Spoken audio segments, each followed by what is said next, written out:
All right. So, this is our group currently, and um, so I'm Brittany and um, Danielle, Brianna, and Miranda. We're also a part of this group, and we're going to be covering American hypocrisy, more specifically related to the idea of racial discrimination. And as you see here, our topic is like freedom for all, but in parentheses, we have white people because America's biggest hypocrisy is that these freedoms that we're so focused on people were only um, enforced towards white people, and the people who were not white were kind of excluded from that whole narrative, which is the hypocrisy in itself. So we're focusing specifically on negative early American attitudes on race, racism, and American hypocrisy. And you can switch the slide. Okay, so basically, in a nutshell, our theme is that racial discrimination goes against all moral and fundamental American values, the same ones that place emphasis on individual freedoms and equality. So kind of like what I mentioned before. So the questions that we will be exploring and answering are the following, as you see here. But of course, each of us will be covering our selected questions. So we'll be looking into those a little bit further throughout our presentation. Um, and so I won't be reading them out loud for you guys right now. So for our text, we see that we're covering around 3 or 4 different ones because it is a very multi-layered, very multifaceted topic. And you can switch the slide. So just to give a little bit of overview, a little bit of context and background on what exactly we're talking about. I know American hypocrisy, especially when you're first hearing about it, it seems like a very loaded term. You're like, what the heck is American hypocrisy? Like, we know what hypocrisy is, but how is it American? So obviously our question is, how do we connect racism to American hypocrisy? And what does that even mean? So American hypocrisy is all about pointing out how contradictory Americans' actions are because they are refusing to confront very long-standing, pervasive issues like invalidating an entire group of people, an entire ethnicity, mostly purely based on skin color, as we see in these early American pieces as well as today. And it's very ironic considering that probably the most patriotic way an American can conduct themselves is by encouraging these so-called unalienable rights to encourage individual freedoms. But of course, we see that the people who did not fit into this hegemonic mold of what is seen as like truly American, they were not included in this like quota to receive even the most basic human rights. So obviously, we see how white privilege comes into play here. Only the white people pretty much received their full freedoms. And so what I will be discussing now is how William Apess discusses this, and I'll talk about this a little bit, and you can stay on the same slide here. So in Looking Glass for the White Man, William Apess confronts and challenges the flagrant racial hypocrisy of white American settlers who claimed to be Christian and were at the time living in a nation largely populated by people of color. He highlights the irony and offensive nature of upholding values such as life, liberty, and equality while passively permitting the mistreatment and death of thousands of Native Americans and slaves. In Looking Glass for the White Man, William Apess points out blatant white American hypocrisy and that discrimination doesn't just go against all moral and fundamental American values. At the same time, they are also contradicting the religious beliefs they claim to live so truly by.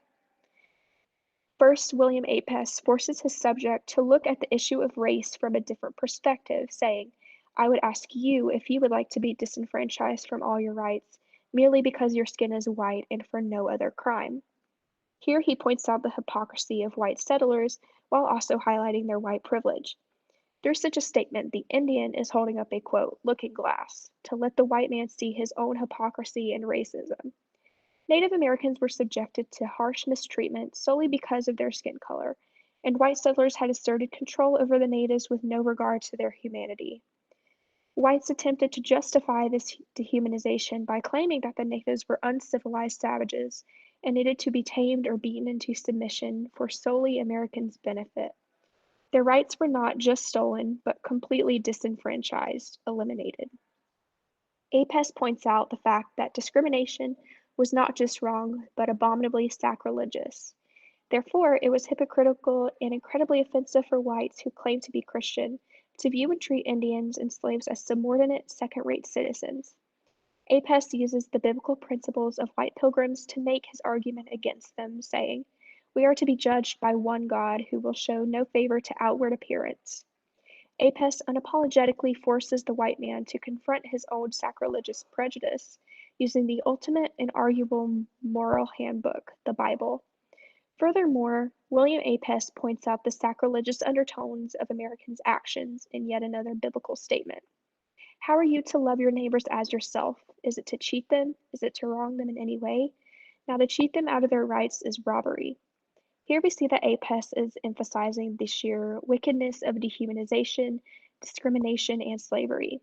He implores his audience to realize that their discriminatory beliefs are the very antithesis of God's teachings, and that indigenous Americans were stripped of their identities and reduced to being solely meant for exploitation.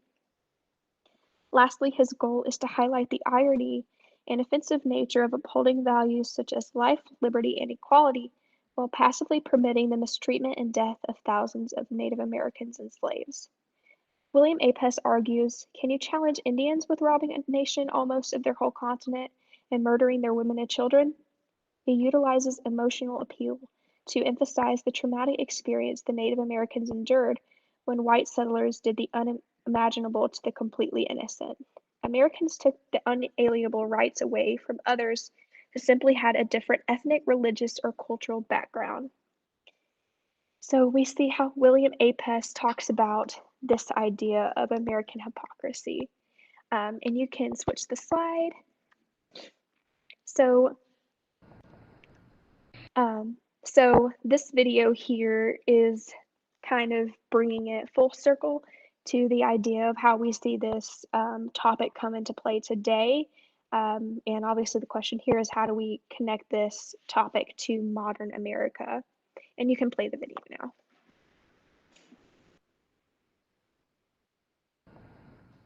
It's called Deep-Rooted Racial Discrimination in the U.S. highlights its hypocrisy on human rights. The 12-page online report says racial discrimination is found in every aspect of American lives, from law enforcement to the judiciary to the economy and in society.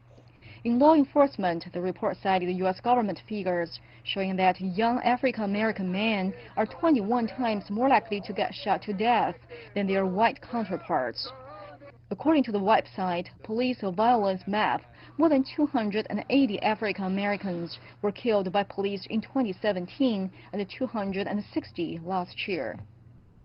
The report by the China Society for Human Rights Studies also analyzed figures from police stations across the U.S. It shows the rate of arrested African Americans is 3 times higher than any other race, and in some cases as high as 26 times. Economically, minorities remain in the disadvantaged categories for employment, career development, income, and overall financial situations. The U.S. Bureau of Labor Statistics shows African Americans' unemployment is double that of whites, and for Latinos is 40% higher than whites. In society, minorities are more likely to suffer discrimination and bullying in educational institutions. The U.S. Department of Education reports that Asian American students suffer from it the most. 54% of Asian American students in the study complain of being bullied, and nearly 40% of African Americans and 34% of Latinos said so.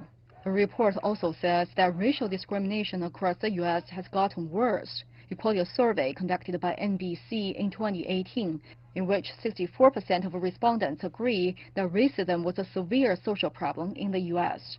45% believe that racial relations had worsened, and 30% believe that racial problems were the biggest cause of society splits across America. The report concludes by saying the status of race relations in the U.S. is determined by the country's political structure, historical traditions, and ideology. Without reform of these, experts say there will be no way to change the vicious circle in race relations nor discrimination, and that proper protection of human rights for racial minorities cannot happen. Wang Hui, CGTN, Beijing. All right, so we see how this video really does connect what we're talking about to modern day. So today we see how this relates to us most directly, as opposed to connecting this to the ideas of like early American attitudes. We see how minorities are directly affected by these ideas of racism and inequality. We kind of see how they are almost embedded in our structure of economy, our structure of our politics, our structure of our judicial system and criminal justice, things like that. We see the differences in employment rates. We see the differences in like rates of like police brutality. We see how this has kind of embedded itself in a very parasitic way in pretty much every aspect of society, which kind of points out just how long-standing these issues were and still continue to be. Um, so we're going to bring it back to a different topic here, and Danielle is going to talk about that for us. Thank you so much, Brittany. You did a great job. So my question that I'm going to explore is who has historically received and contemporaneously receives the right to freedom in America? And I have a little video that just gives a brief clip of the 13th documentary on Netflix. 1 out of 4 human beings with their hands on bars, shackled, in the world are locked up here in the land of the free. And on the next slide, I will be focused on Wheatley Peters' poems, as well as The Age of Phyllis and a contemporary socio-political issue. So the white right of freedom. So first, my subject is freedom in early American history.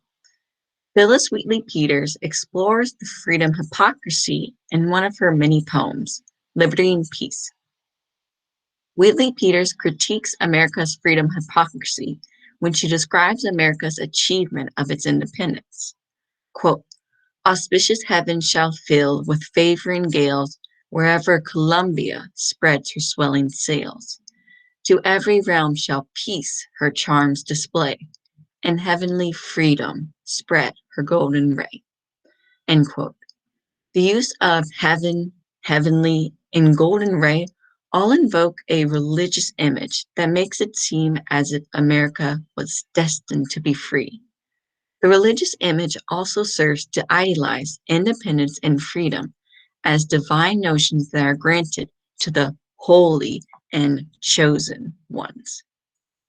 However, it is important that Wheatley Peters mentions that it is Columbia who receives this divine right of freedom, as Columbia is not only a term for America, but it also evokes the image of Christopher Columbus, the white European who discovered the New World that later became America. In associating divinity with America, and more specifically with white America, Wheatley Peters subtly demonstrates that while the white colonists were fighting for and received their freedom, Black Americans were deprived of this right and were instead forced to remain slaves until the passage of the 13th Amendment. Therefore, her poem reveals that freedom in America was not meant for nor given to every American, but instead it was only meant for and bestowed upon white Americans. We see this freedom hypocrisy also in the 21st century. Honore Jeffers' novel, The Age of Phyllis, reimagines the life of Wheatley Peters. In reimagining the poet's life, though, Jeffers, Jeffers reveals that not much has changed in America since the poet's life and death, especially in regards to being free in America. For example, in Jeffers' poem, An Issue of Mercy number 2, she vividly paints the transatlantic journey that Wheatley Peters experienced. Quote, the shackled, the crowded, why no bleach, why no soap to clean, end quote. Reimagining this horrendous journey allows Jeffers to draw parallels in her later poems, such as in her found poem Detention Number 1, which describes detention facilities in Texas that were investigated in 2019. Quote, one of the children described as many as 300 children being in that room. They were filthy dirty. There was mucus on their shirts.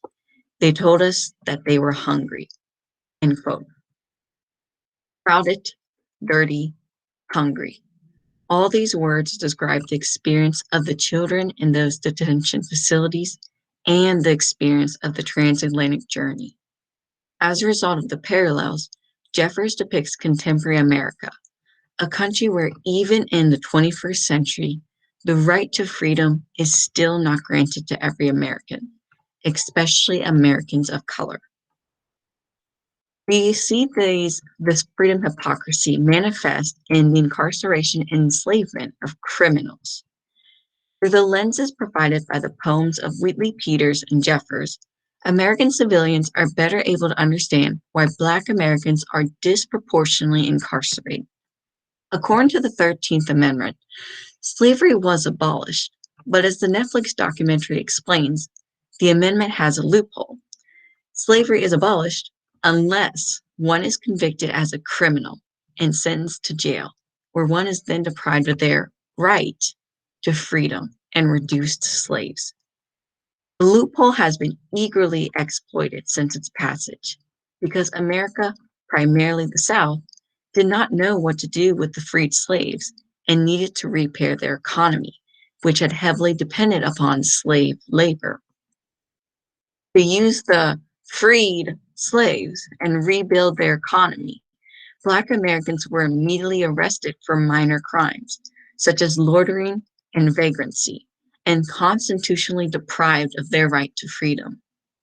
Since then, the prison population has grown from 300,000 in 1972 to approximately 2 million in 2014, with Black Americans accounting for 40.2% of that prison population. These statistics are not surprising because, as both Wheatley Peters and Jeffers have revealed, America was never the land of the free. Instead, it was and continues to be the land of white people. Thank you. And now Bree will be talking about Jeffers' novel as well. Thank you, Danielle. In my slide, I'm going to be discussing what freedom means for people of color and how this idea of freedom has fueled racism in America. The United States takes great pride in the fact that we consider ourselves a free country. But what does this actually mean for people of color living in America? Racism has lived on in the United States since slavery was abolished, since desegregation and the civil rights movement. The generations of suppressing those who look different than us, hold different beliefs and values than our Caucasian founding fathers has led us to an almost irreversible generational trauma for people of color. The United States of America, where white people are the literal descendants of racism who broke away from Great Britain, we are taught to uphold our white ancestors' fight for freedom for this country. But why does the white man believe their fight is more important than people of color?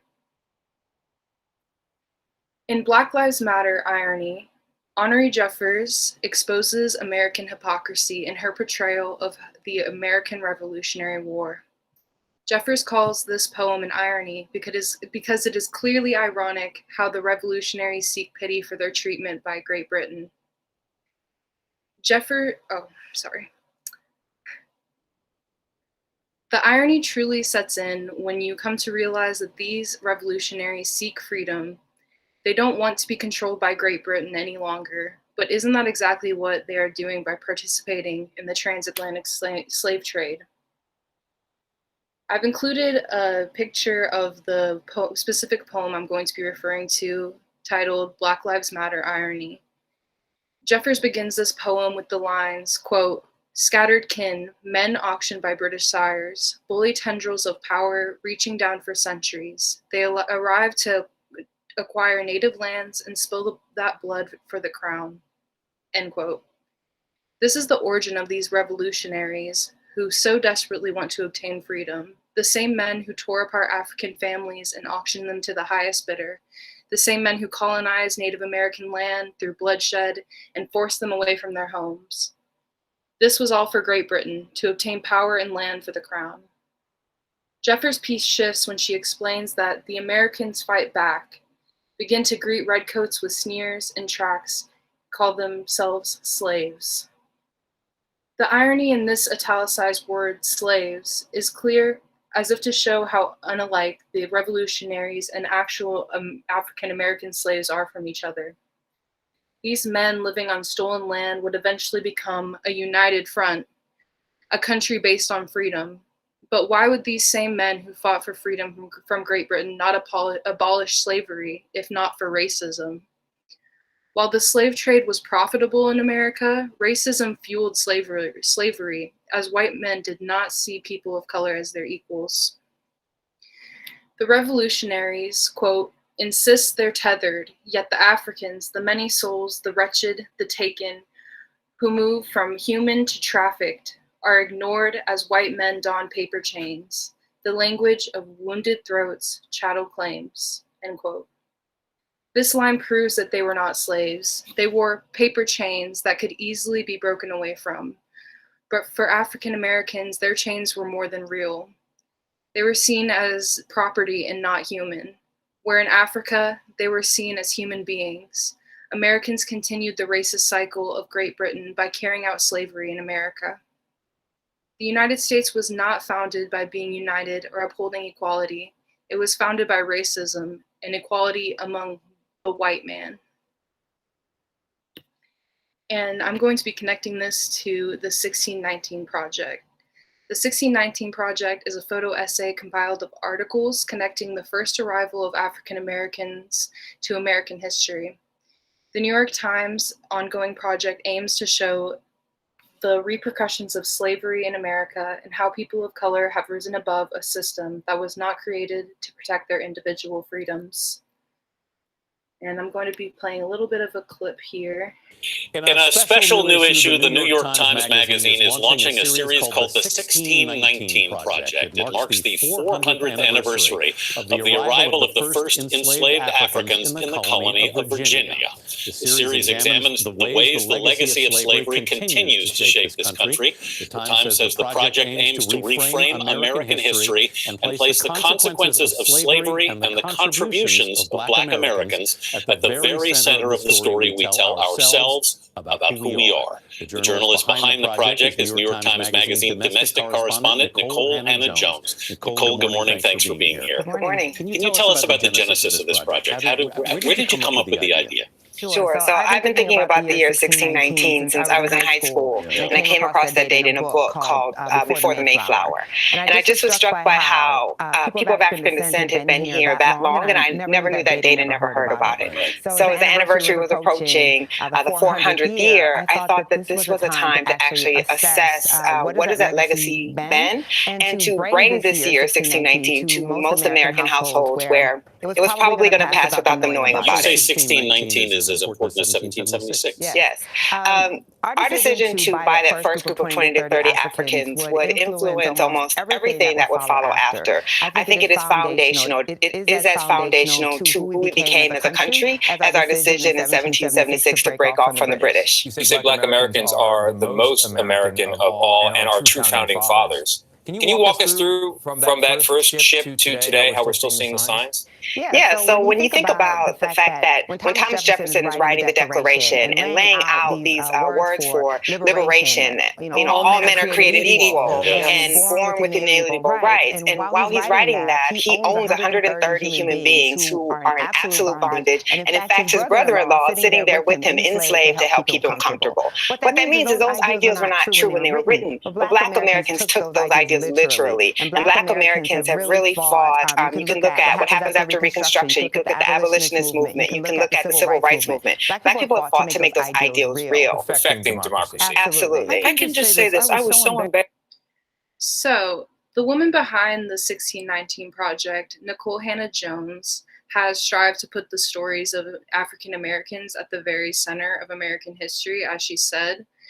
The American education system fails to teach about the arrival of the first slaves in 1619 and really tries to avoid the discussion of how African Americans were treated for generations in this country.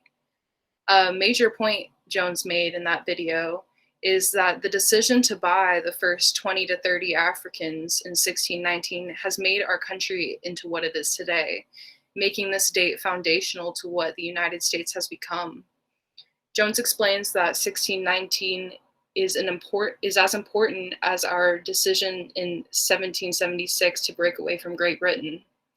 This country was founded by colonization, racism, and white superiority, proving that people of color have been at a disadvantage long before the establishment of this nation.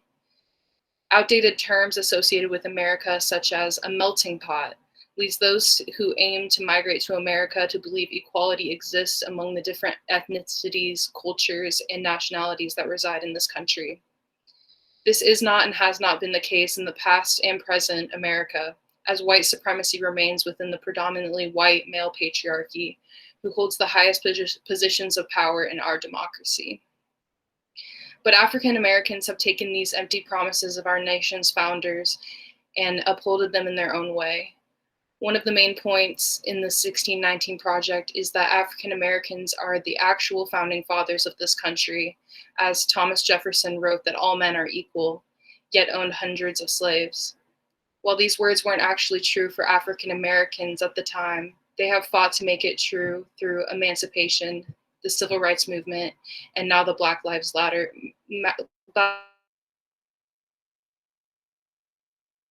Thank you. And now we'll move it on to Miranda.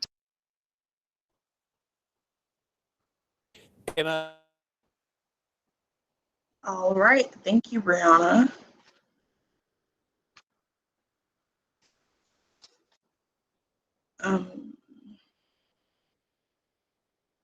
All right. I will be answering the question, how does America's colonization and explorers connect to America's hypocrisy, with the John Smith reading. The colonization of America by its explorers erases and rewrites history of people of color, but specifically Native Americans and their homeland, which we now call today America. If we examine the selection of John Smith, we can see its hypocrisy. Also, when the reader views the text, we can see many of his prejudices against Native Americans, which makes the text biased and harmful. Also, as we touched on in class, that many of these texts written by explorers are people who share the same views, exaggerate the Native Americans and the events to make them seem more heroic. These exaggerations lead to violence and misrepresentation against Natives. This shows the hypocrisy because in every image and text, just like the one beside of John Smith, they create illusions of grandeur to make themselves look important and morally rich. Even today, we can see this hypocrisy, though a little different, when there are many conversations about immigration and who this country belongs to or its Native people, while excluding Native Americans out of the conversation, ignoring their history and erasing their importance, while boosting America's own. Colonizers like John Smith connect to America's hypocrisy also because they turn themselves into victims and place others as the problem. For example, the quote, conclusion was two great stones were brought before Powhatan, ... Pocahontas, the king's dearest daughter, when no entreaty could prevail, got his head in her arms and laid her own upon his to save him. Shows how they put their their recollection of the event in the text without informing the audience what truly happened, whether they were in the right or in the wrong.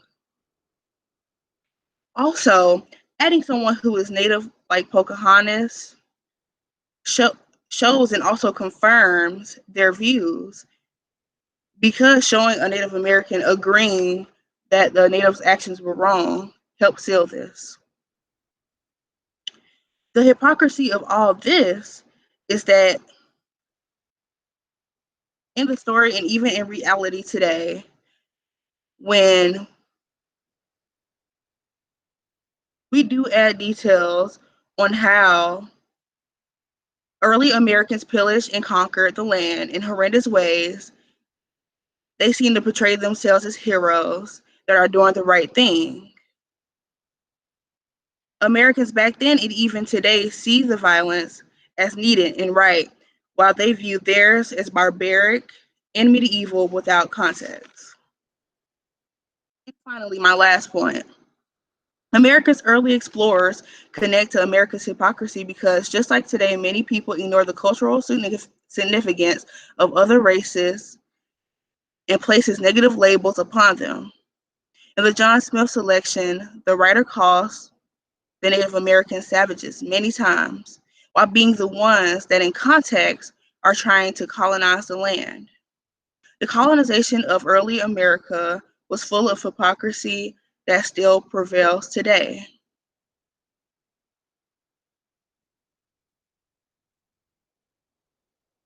And that was our works cited page.